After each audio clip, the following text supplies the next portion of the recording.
नमस्कार दोस्तों, मैं हूं प्रतीक। स्वागत है आप सभी का मेरे चैनल पर। इंडियन रोड्स पर चलते समय सभी को दो चीज़ें ज़्यादा अच्छी नहीं लगती हैं, एक तो पुलिस और दूसरा वीआईपीज़। हालांकि मैं सभी पुलिस और वीआईपीज़ की बात नहीं कर रहा, लेकिन फिर भी आपको बहुत अच्छे से पता होगा रोड्स पर चलते समय कई सारे पुलिस वाले और वीआईपीज़ की वजह से आम लोगों को काफ़ी प्रॉब्लम का सामना करना पड़ता है, जिसके कई सारे एग्जाम्पल्स आपने चैनल के रिसेंट वीडियो में भी देखा रहा होगा और लगातार कहीं ना कहीं ऐसी चीजें बाहर आती रहती हैं। ये वीडियो देखिए जिसे रिसेंटली ट्विटर पर शेयर किया गया था। यहाँ पर एक हाईवे पर बोलेरो से कुछ पुलिस वाले या फिर आरटीओ एक ट्रक को रुकवाने की कोशिश करते हैं। हालांकि ट्रक का ड्राइवर अपने गाड़ी की स्पीड को स्लो नहीं करता है, वो स्पीड बढ़ाकर भागे चला जा रहा है और इन लोगों से बोल रहा है कि आपको अगर चालान काटना हो तो आप ऑनलाइन चालान काट दो, मैं गाड़ी को रोकूंगा नहीं। जबकि दूसरी तरफ पुलिस वाले बार बार गाड़ी रुकवाने की कोशिश कर रहे हैं। हालांकि ट्रक ड्राइवर ने वीडियो में ये भी बोला है कि मैंने कुछ गलत नहीं किया, मैंने सीट बेल्ट वगैरह भी पहन रखा है और सारी चीजें सही से हो रही हैं, लेकिन फिर भी ये हमको रुकवा रहे हैं। ऑनलाइन काट दो, कोई दिक्कत को ना। ये देखो, ऑनलाइन काट दो, ऑनलाइन काट लो, मैं कौन ना रुकना, कौन ना लगाऊं। ये देख सकते हो, ये परेशान कर रहे हैं रेड पुलिस। कोई गलती ना कर रखी, सीट बेल्ट लगा रखी, सारा कुछ हर एक चीज बा।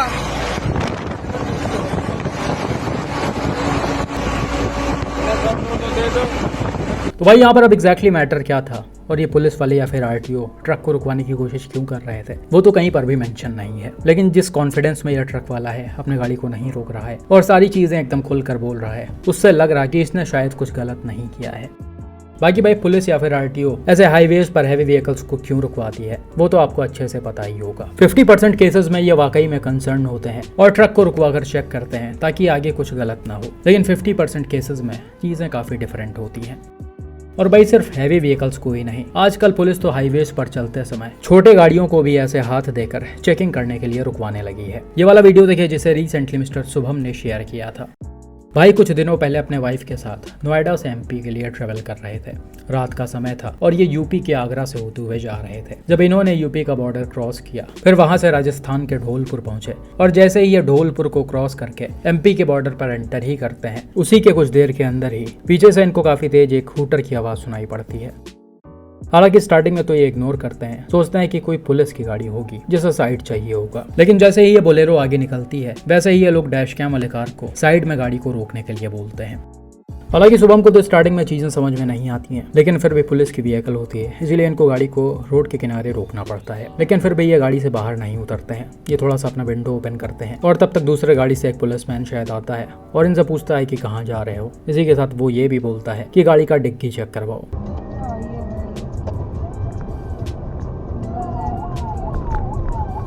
अरे अरे अरे अरे अरे हूटर हूटर हूटर।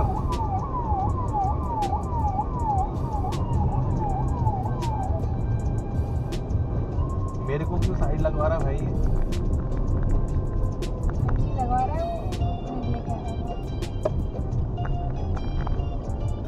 क्या कर रहा है ये? साइड, इस पर साइड क्यों लगवा रहा है ये? मुझे थोड़ी पता है कौन है पुलिस वाला ये।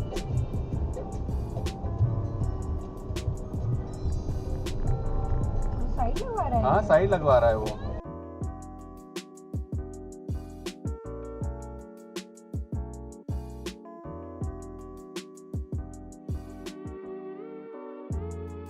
मैं उतर के थोड़ी जाऊंगा बेंच पे।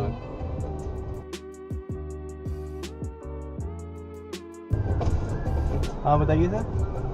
कहाँ जा रहे हो? हाँ कहाँ जा रहे हो? क्यों? हैं? क्यों? इधर कहाँ, दिल्ली से? हाँ पीछे डिग्गी चेक करा दो। है? क्यों? डिग्गी पीछे डिग्गी क्यों चेक करानी है? चेक करना है। क्यों करनी है? कौन सी चेकिंग है सर यहाँ पे? नहीं नहीं नहीं, चेकिंग कौन सी है आप बताइए। कर रहे हैं यहाँ पे फ्रॉड्स पे बना रखे हैं।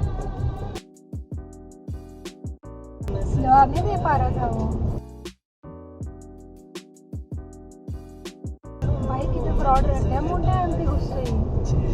वो भाई भाई वो चेस कर रहा है अपने। हालांकि शुभम के बार बार पूछने के बाद भी वो ये जवाब नहीं दे पाते हैं कि इनको डिग्गी क्यों चेक करनी है और कौन सी चेकिंग चल रही है। जिसके बाद शुभम को शक होता है और चीज़ें सही नहीं लगती हैं और ये तुरंत अपने गाड़ी की स्पीड बढ़ाते हैं और स्पॉट से निकल जाते हैं। हालांकि इसी के आगे कुछ किलोमीटर तक इन पुलिस वालों ने शुभम की गाड़ी का पीछा किया और फिर अपने आप ही गायब हो गए। तो भाई अब यहाँ पर कौन सी चेकिंग चल रही थी वो तो वाकई में समझ में नहीं आ रहा है, क्योंकि 4 व्हीलर्स को ऐसे कम ही रोका जाता है और डिग्गी वगैरह तभी चेक किया जाता है जब कोई वारदात या फिर इंसिडेंट हो गया हो, और वो भी प्रॉपर बैरिकेड्स वगैरह लगाकर, चेक पॉइंट्स बनाकर, और कई सारे पुलिस वाले एक साथ मिलकर करते हैं। एक एक गाड़ियों की सारी चीज़ें चेक होती हैं।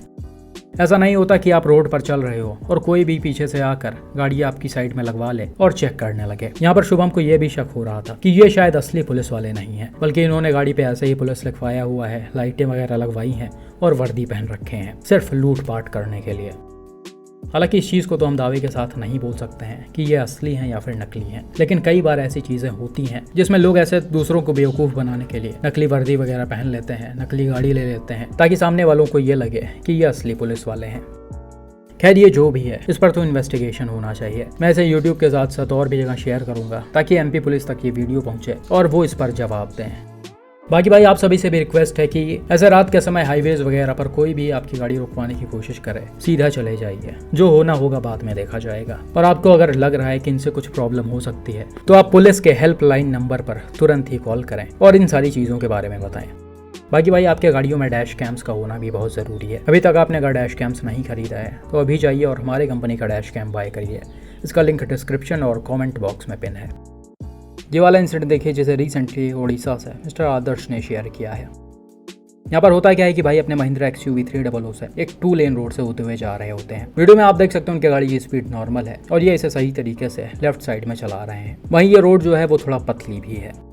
अब होता क्या, थोड़ा सा आगे चलने के बाद सामने से एक लीडर का कॉन्वॉय आ रहा होता है जिसमें पुलिस व्हीकल्स भी होती हैं जो इनको स्कॉर्ट कर रही होती हैं, साथ ही में कुछ इनोवा और फॉर्च्यूनर होती है। अब ये गाड़ियां ठीक ठाक रफ्तार में बगल से निकल रही हैं और इसे देखकर XUV के ड्राइवर ने अपने गाड़ी को लेफ्ट भी कर लिया है। हालांकि थोड़ा सा आगे जाकर जब ये इस ट्रक के बगल में पहुंचते हैं तभी बिल्कुल उसी समय सामने से एक एम्बुलेंस आ जाती है और ये एम्बुलेंस भी इसी कॉन्वॉय का हिस्सा होती है। आपको पता ही होगा जो थोड़े से बड़े लीडर्स होते हैं उनके साथ साथ पुलिस की गाड़ियां तो चलती ही हैं, साथ में एक एम्बुलेंस भी चलती है। यहाँ पर भी वही था। हालांकि भाई इस एम्बुलेंस के राइट साइड में आप देख सकते हो लगभग 2 फीट बाहर तक एक ऑक्सीजन सिलेंडर निकला हुआ है और एम्बुलेंस का ड्राइवर एक मैजिक को ओवरटेक करते हुए आता है और सीधा XUV को राइट साइड से हिट कर देता है। अब भाई वैसे देखा जाए तो यहाँ पर ठीक ठाक जगह थी गाड़ियों के निकलने की। ट्रक के बगल में पहुँचने के बाद भी आराम से गाड़ियाँ पास हुई हैं और ये एम्बुलेंस भी आराम से निकल गई होती अगर ये ऑक्सीजन सिलेंडर बाहर ना निकला होता।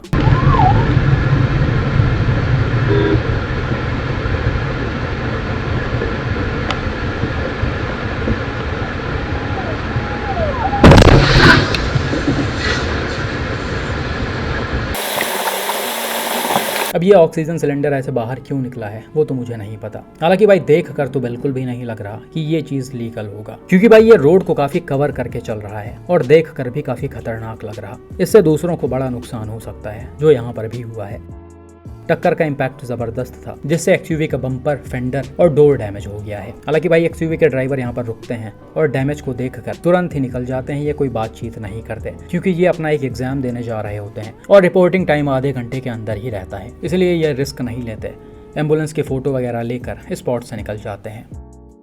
हालांकि बाद में XUV के ड्राइवर एम्बुलेंस कंपनी के HR मैनेजर से कांटेक्ट करते हैं और वो कंपनसेशन की डिमांड करते हैं। हालांकि कंपनी का HR एक्सक्यूजेस देने लगता है और कंपनसेशन देने से मना कर देता है। गाड़ी में ओवरऑल 75,000 रुपए का नुकसान हुआ है और XUV के ओनर को ये पैसे इंश्योरेंस से भी क्लेम नहीं मिल रहे।